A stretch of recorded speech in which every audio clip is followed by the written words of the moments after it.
कवि हो, म कविता लेख्छु, बोल्दा बोल्दै अब बोल्न नजान्न पनि सक्छु, किनभने ठुला ठुला जार्गनहरू, ठुला ठुला चाहिँ यहाँ थुप्रै लेनिनका कुराहरू आए है, मार्क्सका कुराहरू आए, यी धेरै कुराहरू अथवा मैले प्रयोग नगर्न सक्छु, किन कवितामा लेख्ने मान्छेले अर्कै ढङ्गले अर्कै बिम्बमा बोल्छौँ हामी। त्यसले ठुला ठुला जार्गन नबोल्दा नबोल्दै पनि एउटा कविले बोल्दाखेरि कतै तपाईँहरूलाई अथवा हामी सबै वामपन्थी भनिने हामीलाई कतै पिन्च परिहालेछ अथवा कतै हर्ट भइहालेछ भने माफी चाहन्छु, अगाडि नै भरसक त्योबाट बच्न चाहन्छु। तर भइहालेछ भने यहाँहरू सबैलाई म माफी चाहन्छु। वामपन्थी, आजको वामपन्थ भनियो, म सुरुबाटै तपाईँहरूसँग मतभेद के राख्न चाहन्छु भने धेरै कुराहरू हाम्रो राम कार्कीजीको, घनश्यामजीको सुने मैले, यद्यपि थोरै थोरै सुने। एकदम ठुला ठुला जार्गनहरू प्रयोग गरिरहेको छु। हिजोदेखि हामीले जब के अरे मार्क्सवादी कम्युनिस्ट पार्टी हामीले गठन गर्यो देशमा, त्यहाँदेखि अहिलेसम्म ठुला ठुला दर्शनका शास्त्रका जार्गनहरू मात्रै प्रयोग गर्छु। समाज हामीले केलाइराखेका छैनौँ। समाज टोटली ल्याकिङ छ। अघि पनि पिताम्बर सरले भन्दै हुनुहुन्थ्यो, त्यो पिताम्बर सरको त्यो पोइन्टसँग एकदमै म हुबहु सहमत छु। किन हामी जार्गन मात्रै प्रयोग गर्छौँ, शास्त्र मात्रै प्रयोग गर्छौँ, समाज चाहिँ। वामपन्थ भनेको के हो त? मैले बुझेको भनेको वामपन्थ भनेको अन्ततगत्वा उसको दार्शनिकी, उसको वैचारिकी आधार भनेको मार्क्सवाद नै हो। किनभने काङ्ग्रेसहरूले म वामपन्थी हो भनेर दाबी गरेकै छैन, मैले देखेको है, दाबी गरेछ। राप्रपाले दाबी गरेकै छैन। भने वामपन्थको आधारभूत सैद्धान्तिकी भनेको मार्क्सवाद हो। माओले के भन्नुभएको छ भने मार्क्सवादका 3 सङ्घटक अङ्गहरू, फेरि जार्गन युज नगरौँ भनेको जार्गनतिर जाने, 3 सङ्घटक अङ्गहरू होइन, दर्शन, के अरे राजनीतिक अर्थशास्त्र र के अरे वैज्ञानिक समाज। यो बुझ्दैन। त्यही गरेर त्यो कारणले के भने माओले के भन्नु भने यसको आधार सत्र, यसको आधार बिन्दु भनेको समाज हो है। समाजभन्दा उपरान्त यो 3टै सङ्घटक अङ्ग काम लाग्दैन भन्नुभएको छ। त्यसले गर्दाखेरि शिक्षकहरू गाउँ जाऊ, कविहरू गाउँ जाऊ, दार्शनिकहरू गाउँ जाऊ, सबै इन्जिनियरहरू गाउँ जाऊ, के अरे सबै गाउँ जाऊ। र गाउँ चाहिँ ज्ञानको उत्पादन थलो हो। वर्ग सङ्घर्षको एकदम स्पष्ट चित्र त्यहाँ देखिन्छ भन्नुभएको छ। तर हाम्रो देशमा के हो? शास्त्र मात्रै भयो, गाउँ गइन, समाज भएन। म अलिकति तपाईँहरूलाई मेरो विषयबाट, यहाँ लेखनको विषय दाइले भनेपछि 30 को दशकदेखि लेख्नु सुरु गरेपछि 40 को दशकबाट एकदम धारावाहिक ढङ्गले, मतलब चैतन्य ढङ्गले नै मैले जातीय मुक्तिको मुद्दाहरू कवितामा उठाएँ, गीतमा उठाएँ। चाहिँ एउटा साहित्यिक, एउटा साप्ताहिक पत्रिकामा त 10 वर्ष मैले कोलम चलाएँ यही मुद्दामा, 46 सालदेखि 56 सालसम्म। त्यतिखेर मलाई के भन्थे भने विशुद्ध के अरे मार्क्सवादीहरूले के भन्थे भने जातिवादी भन्थे। यो मार्क्सवादी होइन, यो जातिवादी हो। कविता भाषण गर्नु जाँदा नाम नलिउँ, अहिलेका मूलधारका सिद्धहस्त मभन्दा अगाडिका कविताहरूले जातिवादी भाइ आयो भन्थे। उहाँहरूले मलाई मार्क्सवादी होइन भन्नुहुन्थ्यो, जातिवादी भन्नुहुन्थ्यो। म के भन्थेँ? उहाँहरू चाहिँ जातिवादी हो, उहाँहरू मार्क्सवादी होइन, उहाँ विशुद्ध शास्त्रवादी हो।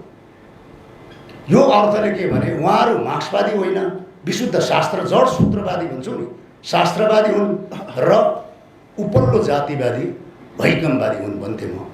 उहाँहरूले मलाई यो जातिवादी हो, मार्क्सवादी होइन।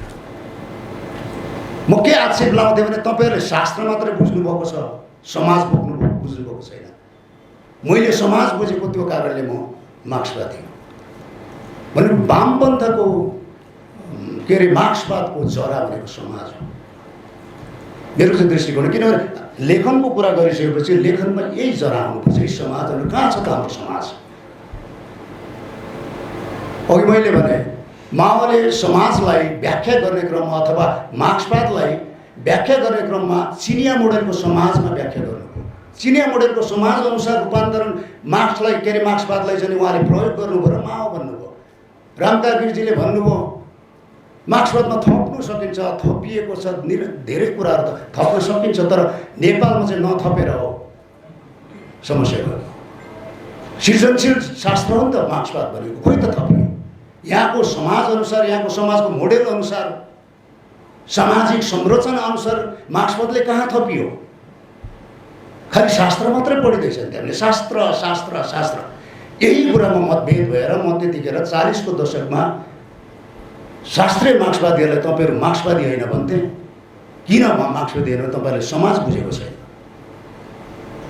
उहाँहरूले किन मलाई मार्क्सवादी होइन? तैँले जाति लेखिस्, जाति लेख्नु पर्यो नि त। ऐतिहासिक कालदेखि म उत्पीडनमा छु त मैले नलेख्ने? मैले अलिकति आक्रोशित छु अहिले, एउटा कवि हुनुको नाताले पनि। र इतिहास कालदेखि मेरो जाति उत्पीडनमा छ भने उत्पीडकले दिएको उत्पीडनमा जो पर्छ उसले आक्रोश देखाउँछ, र त्यो आक्रोश देखाउनु उसको नैसर्गिक अधिकार हो, मार्क्सले भन्नुभएको छ।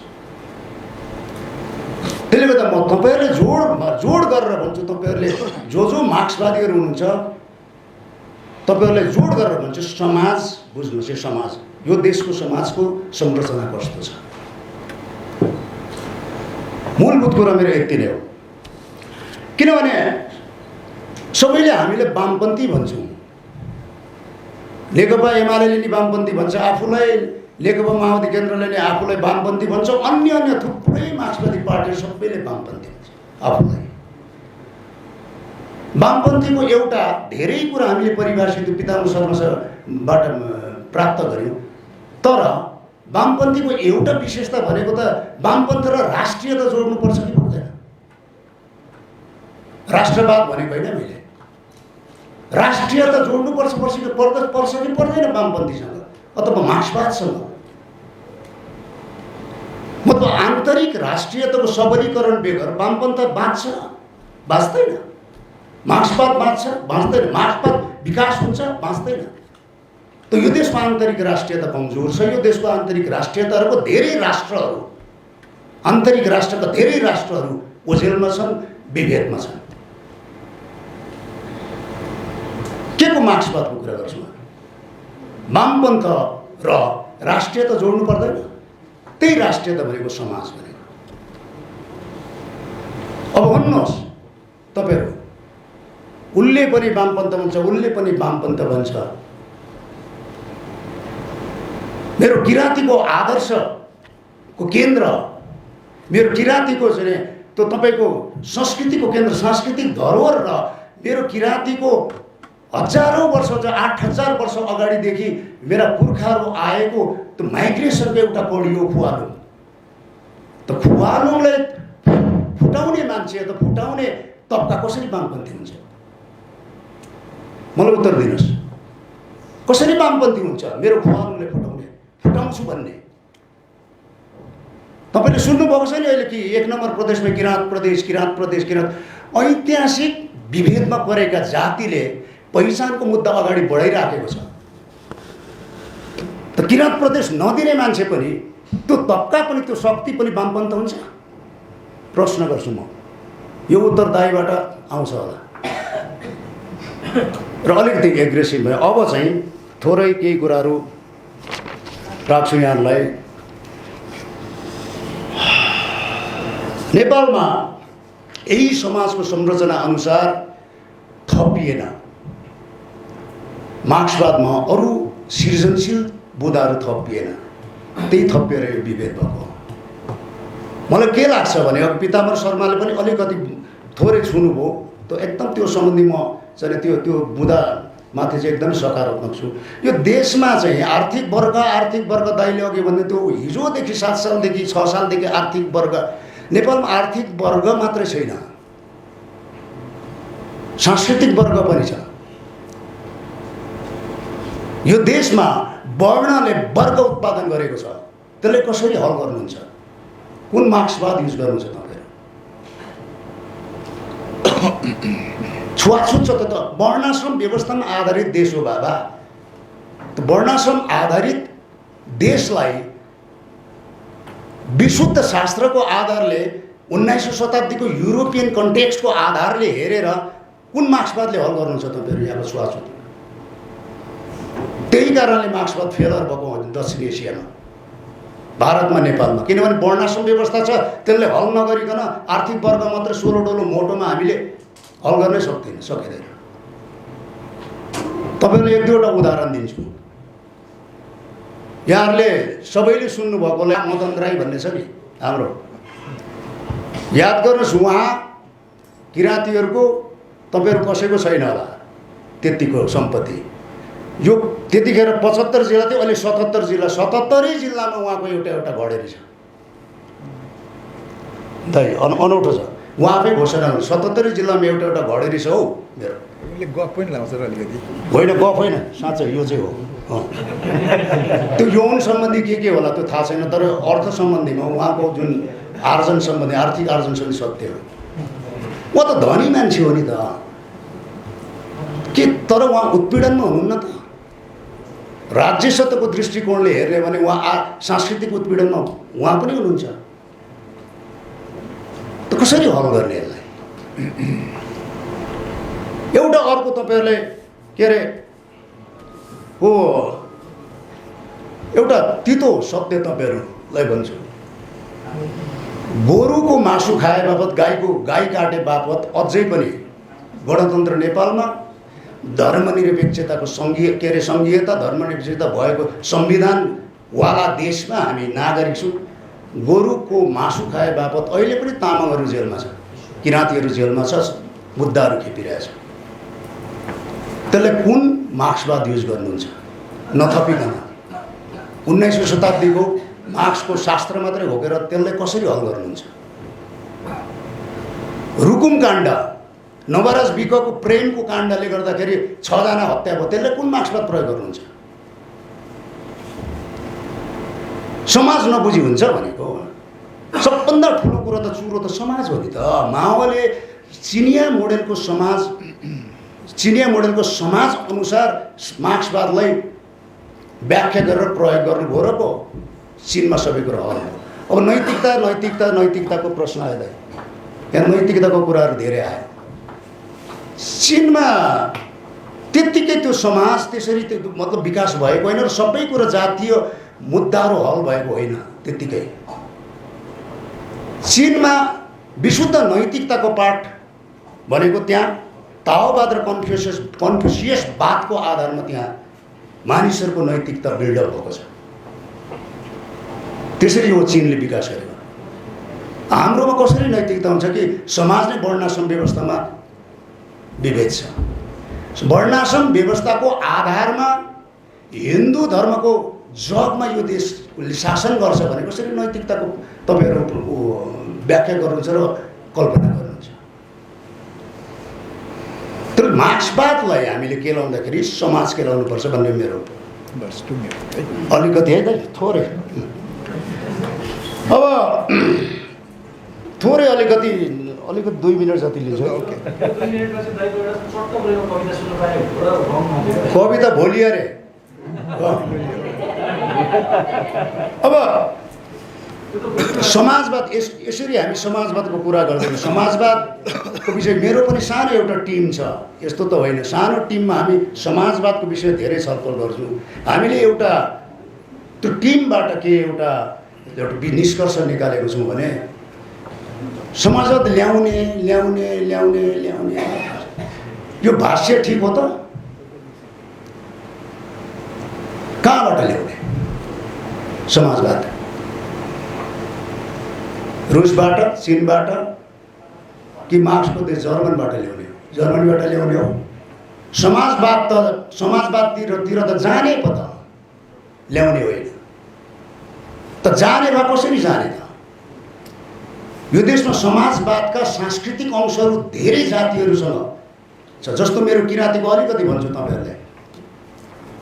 किराँतीमा के छ भने एउटा महिलाको इस्युजहरू अलिकति उठ्दाखेरि हाम्रो किराँतीमा अलिकति लामो हुन्छ र विवाह गर्दाखेरि कन्या अर्थमा जाँदाखेरि कन्या माग्दाखेरि हाम्रो 3टा ग्यारेन्टी माग्छ हाम्रो महिलाको लागि। पहिलो, मेरो छोरीको तिम्रो घरमा हैसियत के हुन्छ? तपाईँको छोरीको हैसियत को लागि हामीले चुला खुला गर्दै हुन्छौँ। चुला भनेको हाम्रो सबैभन्दा ठुलो प्रतीकात्मक हिसाबले सांस्कृतिकदेखि लिएर त्यहाँको चाहिँ अधिकारको सबैभन्दा ठुलो बिम्ब हो चुला तपाईँको छोरीको नाम। तपाईँको घरमा मेरो छोरीको आर्थिक हैसियत के हुन्छ? सारा घर उसैको हो। अनि अर्को के भन्छ भने यदि तपाईँको छोराले केही तलमाथि गर्यो भने मेरो छोरीले गर्न के सक्छ भन्दा उसको हातमा खुर्पी राखिदिन्छु र बाटो ओपन छ उसलाई। उसले काट्न सक्छ, मार्न सक्छ, मन परेन भने ऊ फेरि माइती फर्किन सक्छ।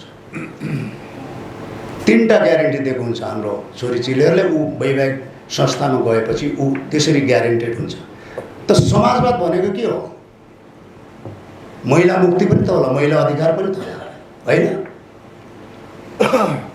त मेरो जातिमा भएको समाजवाद चीनबाट ल्याउने होइन, मेरो जातिमा भएको सांस्कृतिक एउटा जुन एउटा समाजवादी अवशेष छ त्यसलाई इलाबोरेट गर्ने होइन र?